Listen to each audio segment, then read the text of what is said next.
بسم اللہ الرحمن الرحیم۔ ریت کو چینی سے کس طرح الگ کیا جائے۔ ایک دن دربار میں ایک درباری داخل ہوا، جبکہ اس کے ہاتھ میں جار تھا۔ تو شہنشاہ نے پوچھا کہ جار کے اندر کیا ہے؟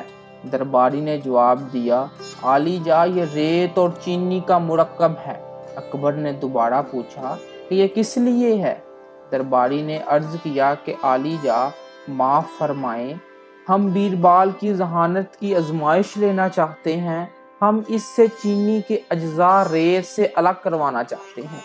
بیربال شہنشاہ اکبر کا بہت سمجھدار وزیر تھا۔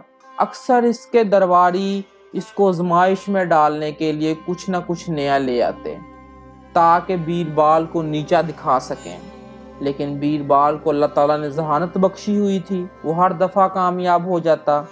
آج بھی اسی طرح ہوا۔ اکبر نے مسکراتے ہوئے کہا کہ دیکھو بیربال، تمہارے لیے ہر روز ایک نیا چیلنج ہوتا ہے۔ آپ نے چینی کو ریت سے جدا اس کو بغیر حل کیے کرنا ہے۔ بیربال نے کہا، بادشاہ سلامت، یہ بہت ہی آسان کام ہے، یہ تو بچوں کا کھیل ہے۔ بیربال نے ایک برتن لیا اور دربار سے باہر چلا گیا۔ درباری بھی اس کے پیچھے چلے گئے۔ بیربال باغ میں گیا اور اس نے ریت اور چینی کے مرکب کو زمین پر آم کے درخت کے تنے پر ڈال دیا، اور درباری نے پوچھا کہ تم نے کیوں کیا؟ بیربال نے جواب دیا کہ ہمیں ان کے نتائج کا کل علم ہوگا۔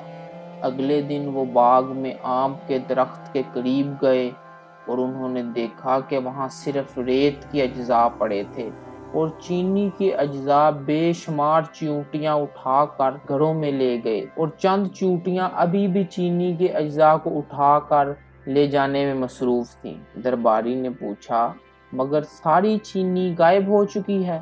بیربال نے اس کے کان میں سرگوشی کی کہ جدا ہو گئی۔ تمام ہنس پڑے۔ اگر تم چینی کو پانا چاہتے ہو تو ان چیونٹیوں کے گھروں پر جائیں، شہنشاہ نے کہا، اور تمام درباریوں نے کہکا لگا کر ہنسنا شروع کر دیا۔ اسی طرح آج بھی بیربال نے سمجھداری کا مظاہرہ کرتے ہوئے اپنی ذہانت سے ریت کو چینی سے الگ کر دیا، اور بادشاہ اس سے بہت خوش